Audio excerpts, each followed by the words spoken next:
Mesdames et messieurs, bonjour et bienvenue au journal. Les partenaires techniques et financiers de la Troïka réaffirment leur soutien au Burkina Faso.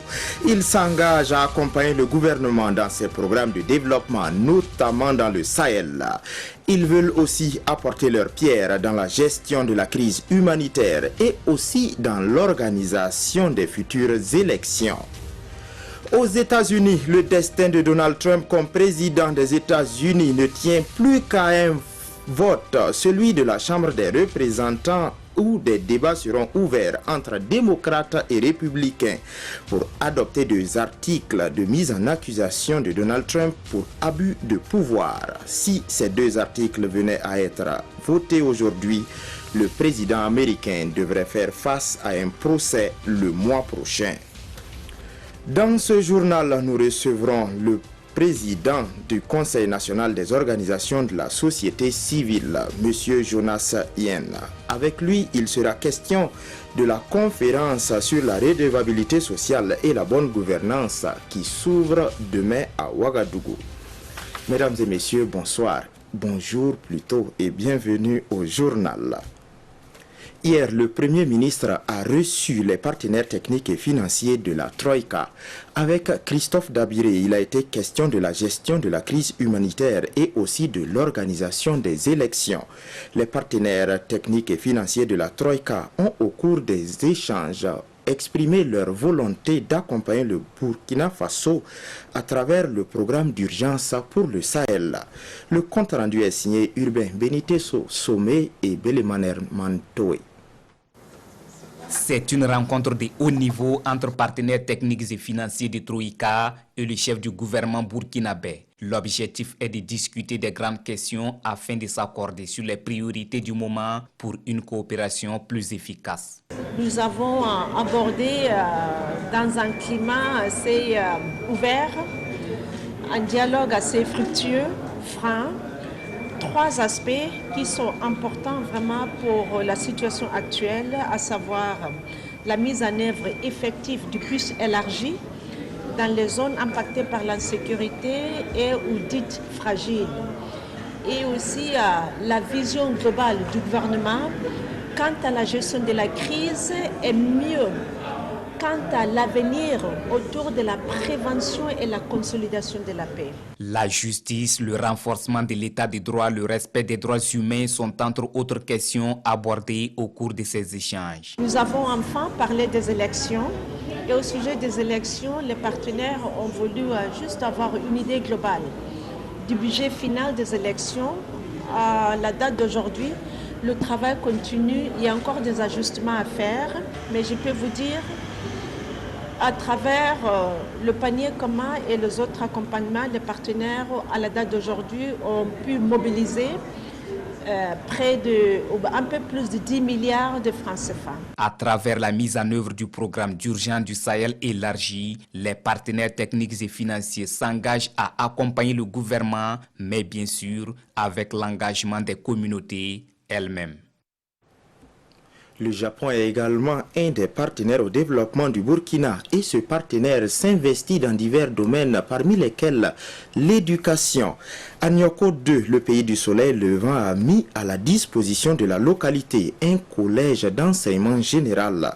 Ce collège est un échantillon d'un projet de construction de 61 CEG qui va coûter au total 22 milliards de francs CFA. Voyons cela avec Amado Ilbudo et Sekou Zongo. Ce sont un bâtiment pédagogique et administratif de 8 salles équipées et de blocs de latrines qui sont offerts à l'école Nyoko 2. Des infrastructures qui vont contribuer à accroître et à améliorer la qualité de l'éducation. Nous sommes heureux aujourd'hui d'inaugurer ce CEG qui a démarré avec 52 élèves et nous sommes très heureux parce que ces élèves-là ne connaîtront pas donc, le phénomène de bâtiments d'emprunt. Je pense que pour qu'il y ait une bonne éducation, il faut qu'il y ait des infrastructures. Et Ouagadougou est vraiment fier de voir que tous les 3 mois, on inaugure une infrastructure scolaire de haute qualité pour le plus grand bien des élèves de la ville. Ces réalisations sont le fruit d'un projet conclu sur la base de dons entre le Burkina Faso et le Japon à travers l'Agence japonaise de coopération internationale, la JICA. Notre gouvernement et la JICA mettent l'accent sur surtout le renforcement de l'éducation comme la priorité de priorité. Nous continuons notre coopération avec le ministère de l'Éducation. D'un coût global de plus de 22 milliards de francs CFA, ce projet à terme permettra de réaliser 61 collèges d'enseignement général CEG. Cette cérémonie marque le début d'inauguration de 8 autres CEG dans les régions du centre et du plateau central. La célébration du 59e anniversaire de l'accession du Burkina Faso à l'indépendance se poursuit avec des activités comme les décorations. Hier, c'est l'administration pénitentiaire qui a reconnu le mérite de 64 agents. 19 ont reçu la médaille d'honneur de la sécurité pénitentiaire et 45 la médaille commémorative. Le film de la cérémonie avec Amado Ilboudo et Sekou Zongo. Pour leur dévouement et leur abnégation au travail, ils reçoivent la reconnaissance de la nation burkinabé. Ces récipiendaires, tous de l'administration pénitentiaire, reçoivent ces distinctions comme un soulagement pour certains et pour d'autres, une invite à redoubler d'ardeur au travail. Ce sont des sentiments de joie pour cette distinction qui marque une reconnaissance de mes supérieurs hiérarchiques. Et je dédie cette médaille à mon fils. C'est d'abord avec beaucoup de fierté que je reçois cette médaille, mais au-delà de la fierté, avec beaucoup d'humilité surtout. Je voudrais dire que ce travail qui a été reconnu, je le dois d'abord à mes supérieurs qui ont bien voulu me confier cette mission-là. Je le dois aussi à l'ensemble de mes collègues, mes collaborateurs qui m'ont aidé dans le cadre de cette mission et aussi à ma famille. L'administration pénitentiaire est dans une phase d'humanisation et cette soirée de reconnaissance prend également en compte les personnes civiles qui y travaillent. Nous venons de procéder donc à des décorations, la médaille d'honneur de la sécurité pénitentiaire qui récompense des éléments travaillant dans l'administration pénitentiaire civile ou de la sécurité pénitentiaire. Alors, nous avons également la médaille commémorative qui vise à récompenser les éléments de la sécurité pénitentiaire qui, étant allés dans les missions, qui ont fait montre de leur abnégation et de l'efficacité au travail. Au total, 19 personnes ont reçu la médaille d'honneur de la sécurité pénitentiaire et 45 autres la médaille commémorative. Toutes ces reconnaissances s'inscrivent dans le cadre de la célébration du 59e anniversaire de l'indépendance du Burkina Faso. Ouvrons la page entretien de ce journal avec le président du Conseil national des organisations de la société civile, M. Jonas Yen. Bonjour. Bonjour. Le Conseil national des organisations de la société civile est bénéficiaire d'un projet de gouvernance économique et de participation citoyenne. Et quel est le rôle du Conseil dans la mise en œuvre de ce projet? Alors, effectivement, il faut dire que depuis 2016, il y a un projet qui est mis en place par l'État burkinabé et la Banque mondiale, intitulé « Projet de gouvernance économique et de participation citoyenne ». Il faut dire que c'est un projet dont les bénéficiaires sont à la fois l'État, le secteur privé et la société civile. Alors, le rôle de la société civile dans ce projet, c'est d'accompagner les structures étatiques à améliorer l'offre de services publics et à faire en sorte qu'au niveau des services publics, quand les usagers s'y rendent, ils trouvent une satisfaction. Il s'agit également de travailler à détecter les insuffisances et les dysfonctionnements qui existent au niveau de ces structures et voir ensemble comment la société civile et ces structures-là, y compris les communautés locales ou nationales, peuvent se mettre ensemble pour trouver les voies et moyens pour améliorer ces services-là, de sorte à donner la satisfaction au niveau des usagers. Dans ce rôle et en tenant compte du contexte que nous traversons, vous savez, quand les gens vont dans les services publics et ils ne sont pas du tout contents, ça crée des frustrations, ça crée des insatisfactions et c'est tout cela que les forces du mal profitent pour mettre à mal notre pays. Donc, C'est pourquoi nous avons fait un lien avec la question de la cohésion sociale qui est aujourd'hui d'actualité pour voir quelle pourrait être la culture, la transparence et de la redevabilité pour une cohésion sociale au Burkina. Mais avant de parler de cela, vous, en 2018, vous avez organisé une conférence sur la redevabilité. Un an après, que deviennent les recommandations qui ont été prises lors de cette conférence? Effectivement, le processus a été engagé depuis l'année dernière. Les recommandations tendaient à faire un travail sur le terrain. Il faut dire que toutes les recommandations issues de la conférence, la première conférence tenue l'année dernière, ont été mises en œuvre et au cours de cette deuxième session qui s'ouvre demain, nous allons faire le point des recommandations effectivement telles que ça a été mis en œuvre. Mais il faut dire que nous avons parcouru un certain nombre de régions, un certain nombre de provinces pour restituer les grandes conclusions de cette conférence de l'année dernière.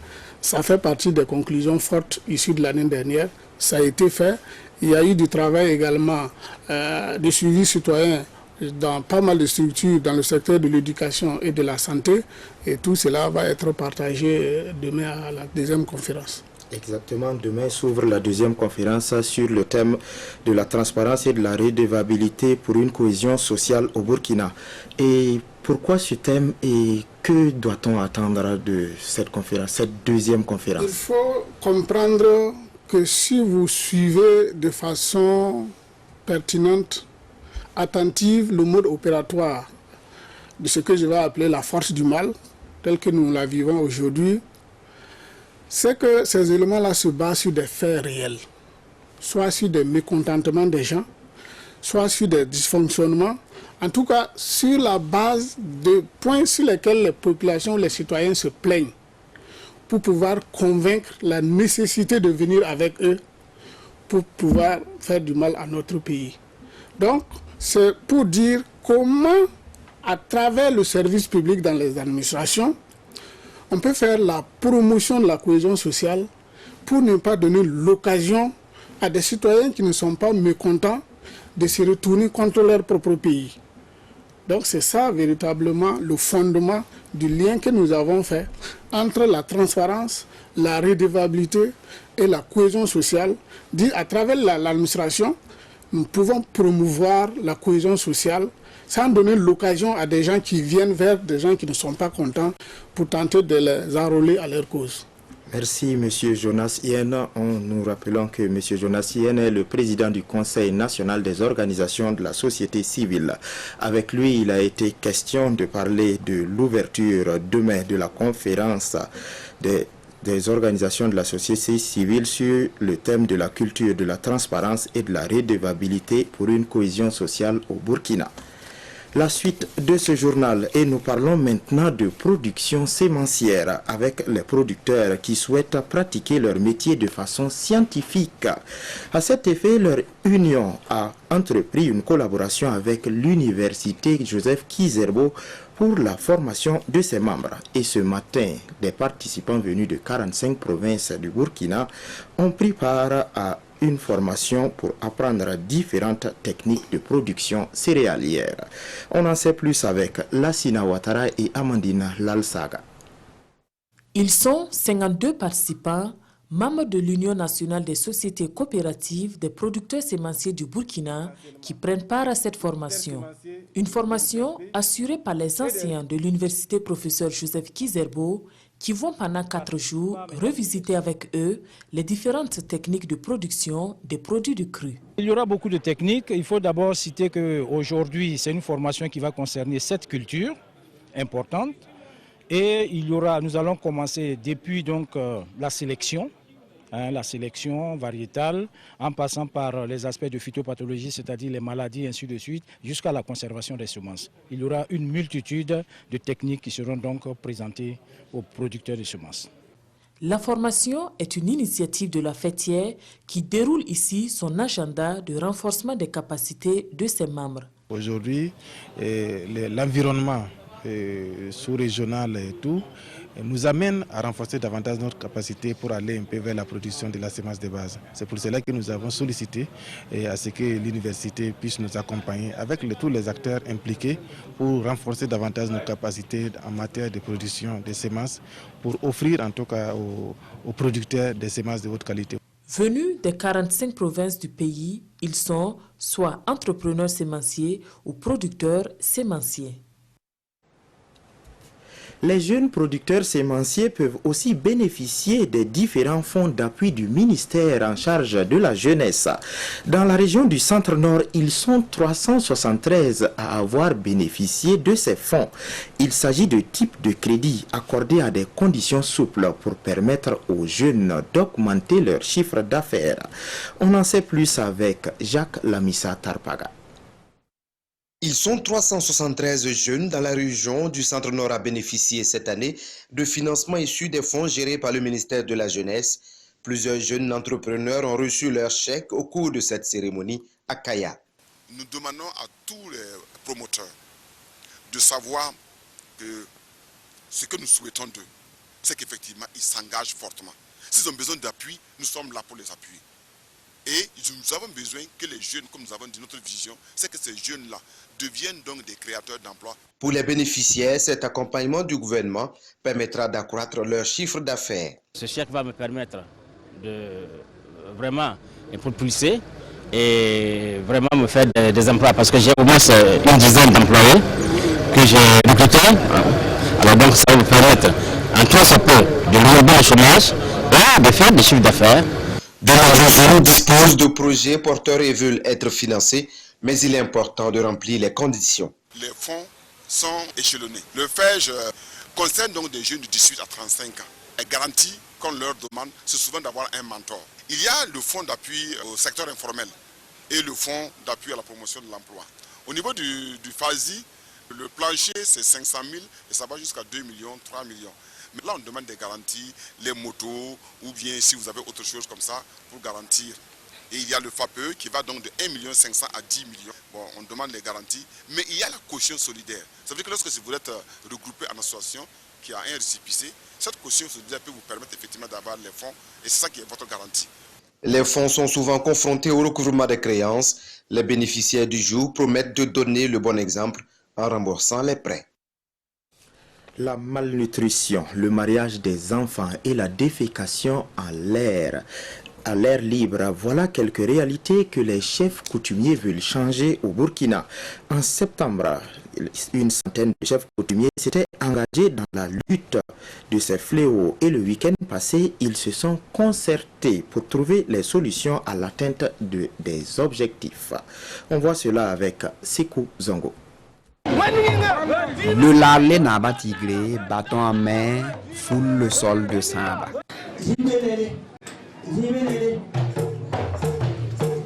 Avec le chef de Samba, le Lalé Naba Tigré échange sur les préoccupations du moment. Le mariage d'enfants, la défécation à l'air libre et la malnutrition sont les principaux sujets abordés entre ces leaders coutumiers et les communautés de Samba.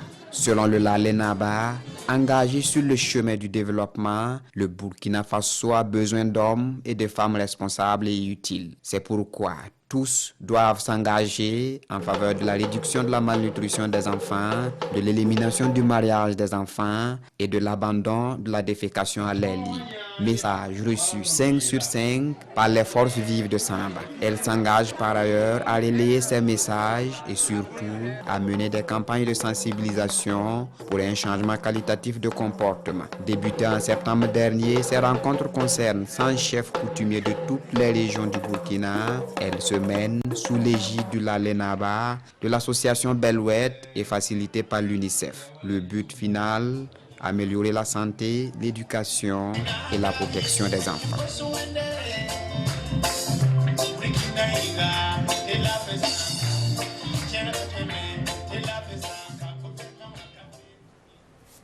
Aux États-Unis, les Américains attendent avec impatience la décision de la Chambre des représentants pour destituer ou non Donald Trump. Cette Chambre doit adopter ou non 2 articles de mise en accusation du président américain. On lui reproche des abus de pouvoir pour une entrave à la bonne marche du Congrès. Et si la Chambre des représentants adopte ces 2 articles, Donald Trump devrait faire face à un procès dans le mois à venir. Aux États-Unis, tous les regards sont tournés aujourd'hui vers la Chambre des représentants pour un vote qualifié d'historique dans la procédure d'impeachment de Donald Trump. Démocrates majoritaires et républicains minoritaires devraient débattre pendant 6 heures avant d'adopter 2 articles de mise en accusation formelle du président américain pour abus de pouvoir et entrave à la bonne marche du Congrès. En cause, un échange téléphonique avec son homologue ukrainien Volodymyr Zelensky, à qui il aurait demandé d'enquêter sur son probable rival démocrate dans la course à la Maison-Blanche, Joe Biden, en échange d'une aide militaire américaine accordée à Kiev. Des accusations niées en bloc par Donald Trump, qui à la veille de ce vote a rédigé une lettre au vitriol dans laquelle il évoque un acte anticonstitutionnel et un abus de pouvoir sans précédent de la part des démocrates. Il les accuse d'avoir cédé au chantage de la frange d'extrême gauche du parti, la plus dérangée et la plus radicale selon ses termes. Selon lui, ses adversaires n'ont pas digéré leur défaite dans les urnes en 2016 et il ajoute que le peuple américain les tiendra pleinement responsables lors de l'élection de 2020. Avant lui, seuls 2 autres présidents ont fait l'objet d'une telle procédure de destitution, Andrew Johnson en 1868 et Bill Clinton en 1998, Richard Nixon ayant préféré démissionner suite au scandale du Watergate en 1974. Donald Trump, qui se présente volontiers en victime d'une croisade vicieuse, espère que tout cela favorisera in fine sa réélection l'an prochain dans un pays profondément divisé entre ses partisans et ses détracteurs. Après le vote de la Chambre basse, qui sera sans doute une simple formalité, il reviendra au Sénat d'organiser le procès du président, probablement le mois prochain, mais les républicains, qui détiennent la majorité, ont d'ores et déjà prévenu qu'ils seraient acquittés. Vos quotidiens du jour se sont étalés en long et en large sur l'ouverture de l'affaire dite de charbon fin. Après 2 mois, après 2 reports, le procès est enfin ouvert, nous dit les quotidiens du jour et Béléman Herman Toé. Affaire charbon fin, la défense doute de l'impartialité des rapports des experts, nous dit Sidouaya. Dans sa rubrique Société, le journal de tous les Burkinabés rapporte l'audience du 17 décembre sur les faits de fraude en matière de commercialisation de l'or contre la société Ayam Gold et Sakan, Bolloré Transport et Logistique et des agents de l'administration publique. Les conseils des prévenus rejettent en bloc les rapports fournis par les experts et demandent son retrait pur et simple de la procédure. Selon eux, la nomination d'experts ne relève point des prérogatives du juge d'instruction et le travail présenté est tout sauf un rapport d'expertise. Le journal Le Pays abonde dans le même sens. Procès charbon fin, les avocats rejettent le rapport d'expertise. Maître Moumouni Kopio, l'un des avocats, estime que la procédure est en violation de l'article 4 de la Constitution du Burkina Faso. Par conséquent, il demande son annulation. Mais pour la partie civile, l'argument invoqué par la défense est dérisoire pour faire annuler l'acte.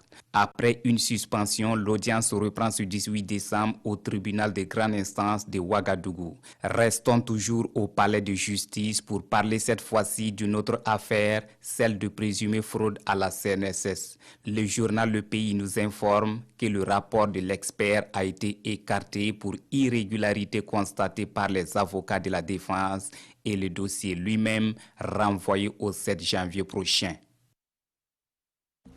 Ce journal prend fin ici. Merci de l'avoir suivi. Bonne suite de programmes sur la télévision du Burkina.